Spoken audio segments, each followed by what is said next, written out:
Ready?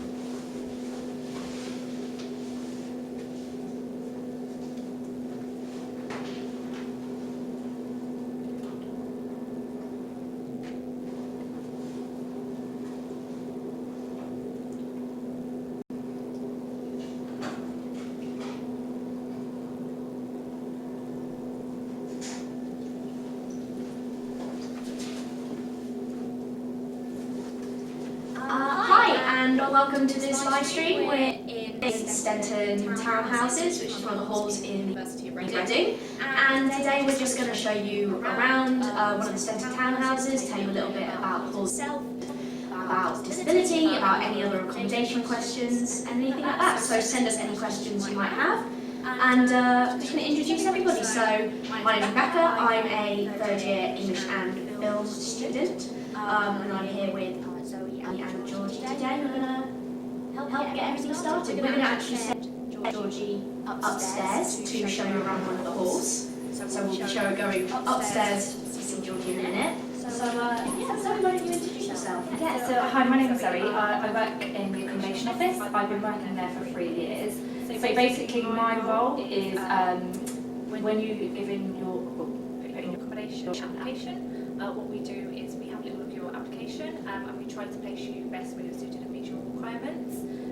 You can obviously contact us by phone, email, to the office, and they're welcome to help you. And yeah, that's basically my role. Yeah. So we're just waiting for Georgie to head up. She's going up to the second floor. 2 rooms today.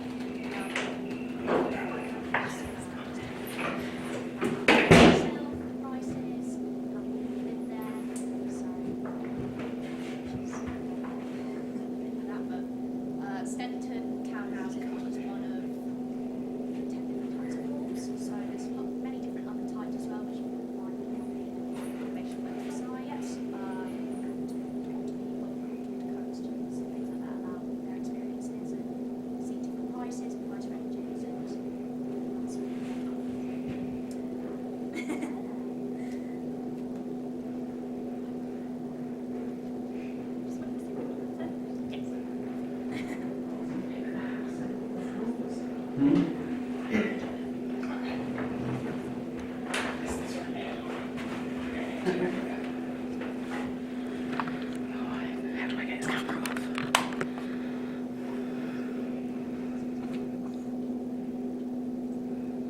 Okay, hi guys, my name is Georgie and I'm in my 3rd year doing classical studies. I myself am in Stenton Townhouses, not this townhouse, but one just across the way. So just to give you a little bit of information about Stenton Townhouses in general, it's usually 12 people in a townhouse, and at the moment we're on the landing of the 2nd floor, so it will be 4 people on each floor and there are 2 bathrooms. So you would share a bathroom with one other person. So we're going to start off by looking at room 7, which is the equivalent to my room as well. So if we just come inside.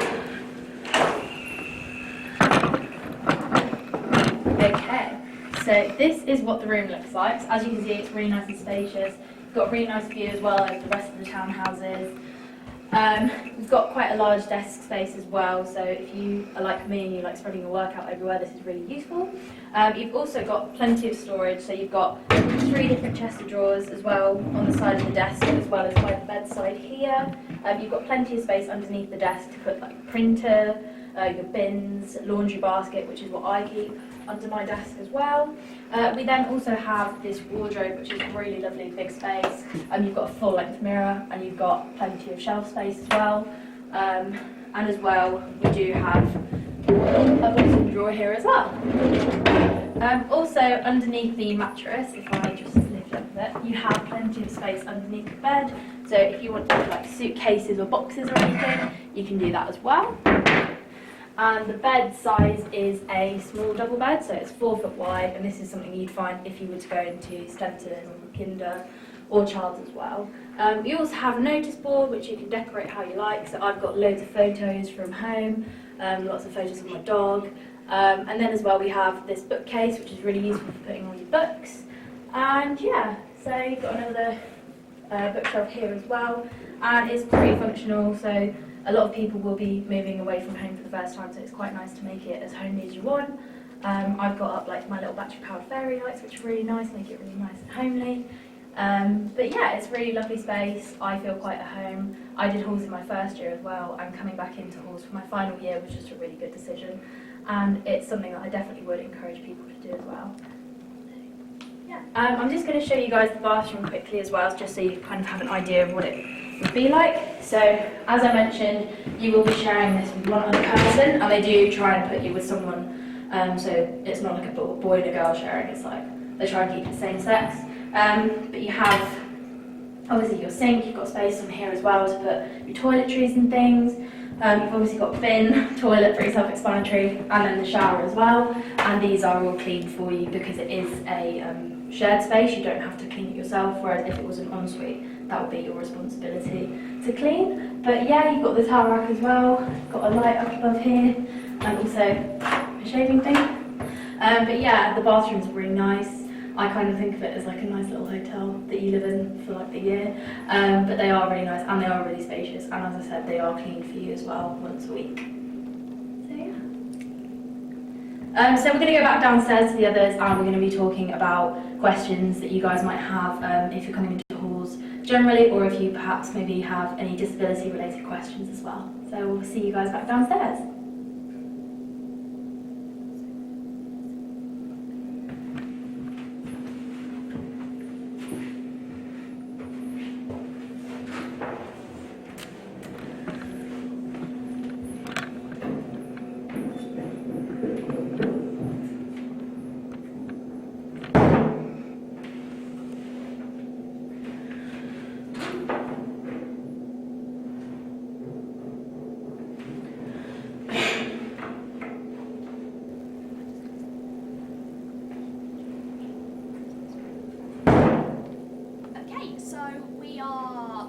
Welcome back, Georgie. So come and sit on the couch. Before we get into some specific questions regarding sort of disability and stuff, do you want to just introduce yourself? Yeah, hello again. I'm doing classical studies. I'm in my third and final year, and I've actually just finished my degree, so it feels strange, but yeah, it's good to be finished. Yeah. So we're just going to answer first, please, a few questions to do with sort of disability and access and that sort of thing. So one of the most common questions we get is to do with wheelchair use. So about viewing specifically adapted rooms where it's possible to view that before you book. So yeah, so anyone pretty much is more than welcome to come and view accommodation. Pretty much as long as you're able to call us, or even if you're just on university having a little look around, you can pop in. As long as we've got a room available, you're more than welcome to view it basically. You have to fill out a form just to sort of let us know what you're looking for. And yeah, like I said, as long as we've got something available, and one of our reception team will be more than happy to show you around. brilliant. And we also get questions about sort of if further sort of adaptations can be made to meet specific requirements, things like rails and bathrooms, that sort of thing. Yeah, so so most of our adapted rooms do meet most of the requirements for students, but if there are more further extended requirements needed, yeah, we're more than happy to help and meet those requirements, because a lot of the accommodation that we have is already adapted. For example, in the kitchen you can table, you can sort of lower it and higher it to meet people's requests. So yeah, bathrooms we have fully accessible showers, so groups are normally more likely there, but if they're not, we can place them there. That's great. Yeah. And a very, very common question that we get a lot is about en-suites, whether en-suites are available and that sort of thing. Yeah, so en-suites, so if you need it for a medical reason, that's not a problem. We sort of ask that you put it on your application notes, and if it's sort of a bit more, further to explain further basically, we sort of advise that you make contact with the Disability Advisory Service, so they can support your application. But yeah, we're more than happy to help meet students' requirements that obviously need it. Cool. Yeah. So I suppose a slightly more sort of just general question is about sort of meals, whether it's included in halls fees. So, depending on when you make your accommodation application, there are two types of halls, there's self-catered or catered. If you choose the catered option, they are included within the accommodation per week fees. Yeah. So yes, so that's if you choose catered. If not, then the self-catered, you're catering it for yourself. Yeah, amazing. And in terms of catering for special diets, food allergies, that sort of thing. Yeah, so if you're using catering, or even if you're not, it's always best to ask the catering team while you're there, sort of when you go to get your food, because they always do, prep food for people, for example, that are intolerant to gluten, sort of nut allergies and things like that. As long as you let them know, then they prep it in advance, pretty much. Amazing. And sort of a final question about sort of almost medicines and medical needs. Sometimes we get questions about where you could store things like insulin or other sort of medical items. So with that, if you do need to sort of store your medicine somewhere and keep it cool, if you let us know yet again on your application, we can provide a mini fridge for you in your room. So yeah. Yeah. Cool, amazing. So I hope those questions were helpful. If you have any other specific questions about disability access needs, send them to Accommodation. Yeah, you can give us a call on 0118 378 4203 or send us an email on accommodationonline@reading.ac.uk. Lovely. So I think we're gonna move sort of on to just some more general questions about halls and halls life and that sort of thing. So, I mean, you already briefly covered it, but about whether you're allowed to have a mini fridge in your room, often that gets asked a lot. Yeah, so obviously, as mentioned, for the students that require it, yes. So if you require it, obviously for medical reasons, yes, we're more than happy to provide that. However, if you don't require one, we just don't give one to people just to store drinks in there, etc. It's only for medical reasonings. And there'll be big fridges, shared fridges in all of the halls. Usually there's 2 or 3, depending on how many people you're sharing with. So. Yeah, that's not an issue. Should we take a question from so we have a question from an Italian student who's asking about the Erasmus programme, asking, would we be able to say some information about costs? Is it possible to split, or are the charges fixed? So with the accommodation charges, what happens is when you're sent your accommodation offer, the charges are sort of split into percentages. So, for example, if you take a 40-week contract, which will take you from September until July next year, the charges are broken down, as mentioned, into percentages. So the first amount sort of will be sort of later September, early October, and that is 40% of the full amount of the total cost.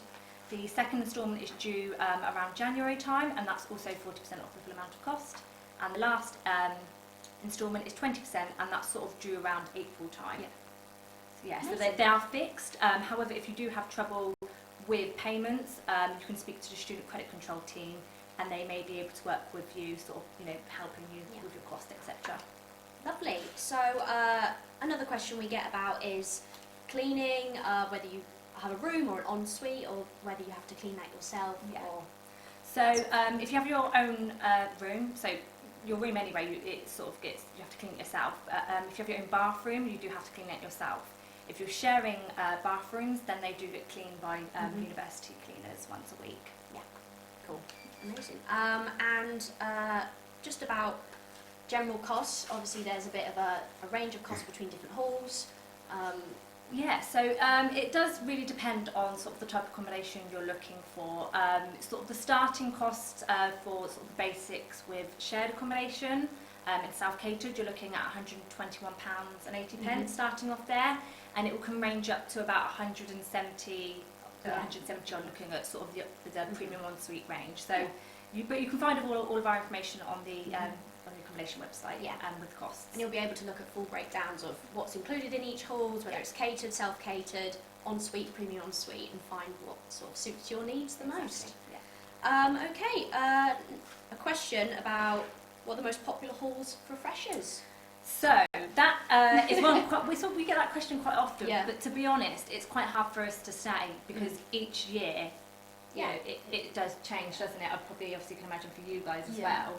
And it's every fresher's different, and it also depends on your course as well, and what you sort of are looking for in terms of a hall's like, whether you like to be going out, whether you'd like it to be more quiet. Sort of, there's different places on campus that could be closer to where your buildings are that you could be near. So yeah, so it does change, but any hall you're going to be in, there's going to be some sort of social aspect to it anyway. Definitely. yeah, and there's always going to be a support system through sort of the JCRs. JCRs and that sort of thing, wardens yeah. to support you. So yeah, okay, so talking about sort of halls and different types. So obviously some halls are very similar, some halls are very different. Yeah. So we could just talk a little bit about the halls that are similar and the ones that are different, and Yeah. what those differences are maybe. So we have the premium ensuite range, which is there's 3 different hall names, which you've got Child's Hall, McKinder Hall and Stenton Hall. Mhm. They are pretty much exactly the same. They're grouped in the same area. Even when you make an application, the option, they're basically under one option together because they're exactly the same, pretty much. So yeah, I mean, you've got the same layout. The premium ensuites, you have a small 4-foot double bed, and you have your own bathroom, and it's roughly around a flat of 10 students, which you'll be sharing your kitchen with. Yeah, cool. I think we'll go to another question. So, can you stay in halls for more than 1 year? And if so, what are the pros and cons of doing so? So if we sort of take over to Georgie, she can sort of expand on that. Yeah, so when I went into my first year, I was in Windsor Hall, which is Cater Hall. That's quite sociable as well for anyone who's looking for social halls. And then I did a house with some of my flatmates from first year in my second year. And now that I'm in my final year, I decided it would just be a little bit easier for me to come back into halls and to live on campus again. And like I said, I'm in the Stenton townhouses myself.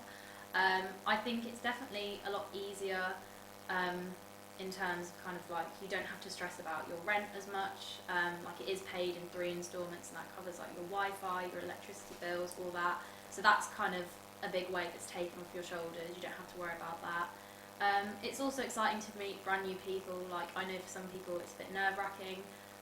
Luckily, I had a friend who I knew was going back into the same halls as me, so we were able to put our names down on the application. So we weren't just kind of going in to a brand new group of people completely. Like, we did kind of know each other, which was really good. Cons, I suppose some people do just prefer a house, and that's completely fine. Like, you will kind of learn that as you go through uni. It's something that you have to kind of find out for yourself what you prefer. But yeah, I'd say there are definitely a lot of pros. Like, I just think it's a lot easier. I've got nothing really bad to say about it. Yeah. But yeah, everyone's different, so. And you can apply each year to stay in halls if you want to, if that's something you prefer, or if not, there's no pressure to. You can stay in a house with people. So it's whatever suits you the most, Definitely. really. I know someone who's been in halls all 3 years, and I know someone who's never been in halls. So Definitely complete opposite. Yeah. yeah. Okay. So another question that we have: do all accommodation areas have facilities included, such as laundry room, living spaces, or are they elsewhere on campus? So for example, most of the accommodation is sort of grouped quite close together, so they have one sort of main point for laundry. Yeah. I don't know if you want to sort of expand on that. Yeah. When you were in halls. So I lived in Child's Halls, which we sort of just mentioned, and is actually really near to sort of where we are right now in this building. And part of that is that there is a sort of laundry room and post collection, and there's also where you'd go to get catered meals, and that's all in a little hub, and that's for McKinder and for Child's and Stenton. So you just go there with your laundry basket. We've got another one as well, I think. Yep. So another one: can the wardens walk you to your accommodation / can you call them if it's slightly off campus, like Wantage or St George's? So we do have, it wouldn't be the wardens necessarily. We do have a security team which are available 24/7. So if for example, you do feel unsafe walking from one place to another, give them a call. They can either follow you on the cameras that we have, or you can actually request for them to come and sort of help you and walk you to your room, basically, for not feeling a bit unsafe. But they're available 24/7. So if you need them, give them a call. Lovely. So Georgie, you've got a specific question. What's been your favourite part of living in halls, and do you just have any top tips? I just find halls really easy. But I really enjoyed halls in my first year. I thought it was really good fun. I kind of was really worried that I wasn't going to make many friends. So if you are coming to uni, definitely bring a doorstop, because in your first few weeks, everyone just props their door open, and you go in and out of people's rooms. You kind of just sit on the bed awkwardly, and you're like, so what did you Necessities and A levels did you do? But definitely bring one of those, because that's kind of one way that you kind of open yourself up to meeting new people, especially if you're in halls.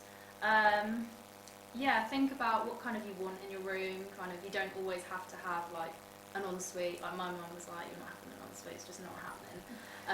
So like it's not always like a bad thing sharing a bathroom. Like in my first year we had 4 bathrooms between 14 of us, and I was never ever like waiting to use the bathroom. Like it was always free when I needed it. And we were all like clean and stuff. Like it was clean for us as well, but like everyone was kind of like respectful.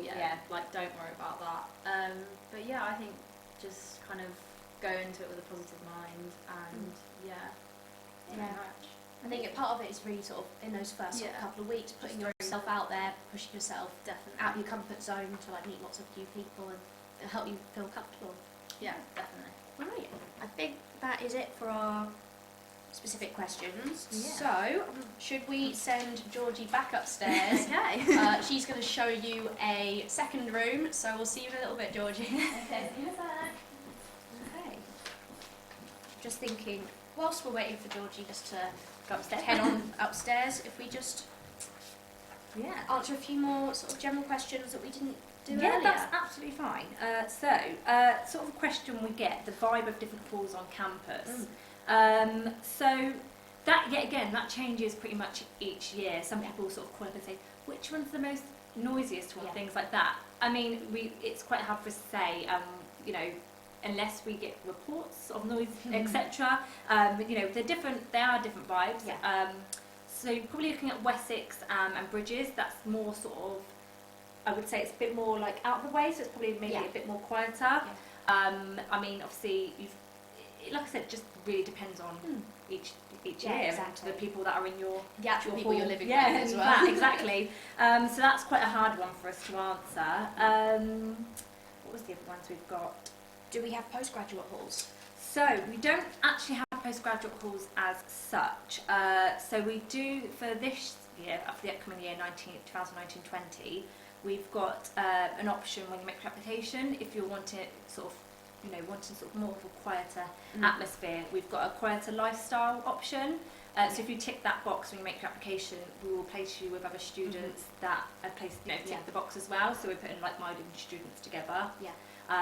We can't guarantee it's not going to be 100% quiet, but everyone will, understand and be respectful of each other. Of course.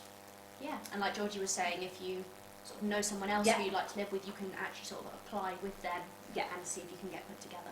Right, I think we're ready to go to Georgie, so see you in a bit.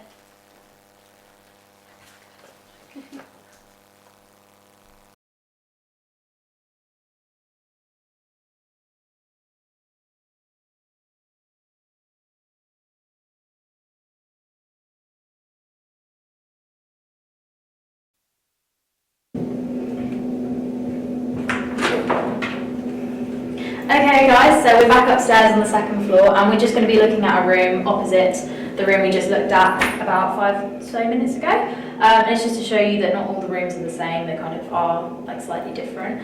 So we'll just start off by showing you the bathroom again. So once again, it's by these 2 rooms. And the kind of main difference is that it's just the exact same as that, but it's flipped, so it's reverse side almost. So if we come inside here to the room, once again, we've got the bookcase, but it's just on this side of the room. You've got your notice board as well. Once again, you've got the same amount of storage space. You've got the storage under the bed as well. The kind of main difference is this bigger windowsill.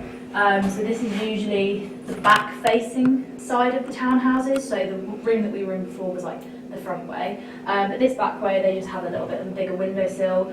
A couple of my flatmates, they have actually put little cushions down and turned it into a little window seat so they can watch the world go by when they're reading their books and things. Or alternatively, one of my flatmates has brought a projector, so they stick their projector there and they project movies onto the wall there. So we have movie nights in their rooms and things. That's really nice. But yeah, once again, you do have like a really nice view as well, so you can see one of our other halls here. So wave at them. But you do have all the same like things as well. So you've got the lamp, which you can adjust. You've got again the bins, so your room will come with 2 bins. You'll get a general waste bin and a recycle bin. Once again, you've got the wardrobe, you've got the clothes pegs, which I don't think I mentioned in the other room, but these are kind of like just for you to hang things up. But yeah, that's kind of just to give you a bit of an idea that the rooms, although they're in the same building, they're not necessarily exactly the same. So this is kind of how you'd expect it to find it. But yeah, so that kind of brings us to the end of the room tour, and we're going to go back downstairs for the final kind of segment of the tour. So hope you guys enjoyed the room tour.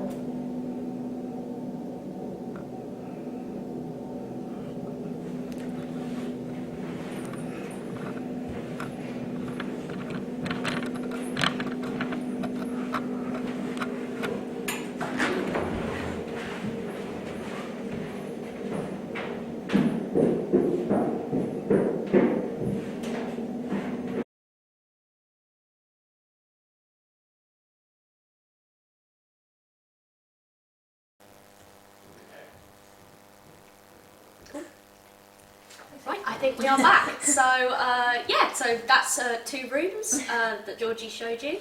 So I hope that's been helpful to just get a little bit of insight of what a room might look like. Obviously they'll be a little bit different per hall, but you'll be able to see photos of those different halls online. Go on back, Georgie. Again. We're just going to answer a few more questions before we wrap up. So do you want to do these ones first or some of the ones coming through? Oh, okay, we can do this one Cool, first, we'll yeah. do these ones first. So we've mentioned en-suites, so the difference between an ensuite and a premium ensuite. Yeah, so the difference between the premium ensuite and the normal ensuite, what you've got to allow is probably a tad bit more room, obviously. So with the premium ensuite, as I mentioned, there's a 4-foot small double bed. So that's pretty much the main difference, is that you have with the premium ensuite is a 4-foot small double bed, whereas with this, the normal ensuite you have a single bed. So what you've got to allow is just probably for a little bit more extra room, just for that. But yeah, that's pretty much the difference between the two. Yeah. And how long does it take for the accommodation link to appear on RISEST? So in case people don't know what RISEST is as well, we'll answer that. So RISEST is basically the student portal. It's where you'll go with your university login and password to find information regarding modules and accommodation and exams and everything like that you need. Pretty much, yeah. So once you accept your offer of your course, we sort of advise that it can take up to 48 hours for the link to appear on the RISEST web portal. If it hasn't in that time, contact us and we can obviously have a little look into that for you, but 9 out of 10 times, you know, it's already sorted and already on there. Amazing. Cool. We're going to take a few more questions off of the tablet. So, are there any nearby places to buy food and basic necessities like supermarkets, etc.? Georgie? Yeah, so on campus we do have a co-op, which is quite useful. It's obviously, you wouldn't do your big shop there, but it is quite nice to kind of like have it on campus. It's easy if you know you need to go and get some more milk or something. Also every Thursday we do have the fruit and veg market, and they come in and they do a sort of like fresh fruit and vegetables, which I know I get a lot of my shopping from. But there are some supermarkets nearby, so we've got a big Asda superstore about 10 minutes down the road. We've got a few kind of like in town by the station, but a lot of students in halls do tend to do online shops, so they'll kind of club together with someone else and they'll do like a big shop and they'll get those delivered into the halls as well, so that's something that you can do. And then some people, one of my flatmates has her car because she's got a part-time job that she has to commute to, but she'll sometimes drive us to the supermarket and we'll get our weekly shop that way. So it's just, there's also, we have the Korean food shop that's within the student union. We also have the international food market every Thursday. There's a really amazing range of different food from different places, basically. So whatever sort of vibe you're going for, food-wise, supermarket-wise, you can find it in town. You can get into town really easily on the bus. It's like a 10-minute sort of drive on the bus, so to find what you need, basically. Okay, are there any specific halls for international students? So no, we don't have any specific calls for international students. What we try to do, obviously you would choose your preferences of your halls. When we place students into flats within the hall we've offered you, we try out, well, our aim is basically to make sure that, you know, it's very culturally diverse. So, you know, we have people that, you know, English is their first language, have people that English isn't their first language. We try to make sure so that way, yet again, you can learn from each other pretty much. So that's pretty much the aim. We try to make it, you know, as more diverse as possible. Yeah. And it's great because you live with a real range of people. I've lived with people from Switzerland, Cyprus, Wales, sort of everywhere, and it's great because you all bring really different things, Yeah, and it's really a different table. dynamics, and it's great. So it's a nice chance to meet new people. Amazing. Do I have to clean my own room, or are there cleaners? So we sort of had this one earlier, didn't Yeah. we? Yeah. So I suppose just to go into it a little bit more, you'll be responsible for cleaning your own room, your own space. If you have an ensuite or a premium ensuite, that as well will be your responsibility. Yeah. But there will be cleaners for the Kitchen. shared communal kitchen or lounge, depending on what you have areas. And toilets as well. And yeah, toilets. people sharing toilets. But there's still an expectation to keep Yeah. it clean and Yeah. you know. And your bins are always emptied, like every morning they're emptied by the cleaners, so the cleaner will come in kind of every morning to make sure, obviously, you've not set the kitchen on fire. But your bins are like emptied every morning, so you don't have to worry about that too much. Cool. Are there any accommodation halls that don't permit bringing in alcohol? So no, we don't have any. You know, we don't have sort of that rule.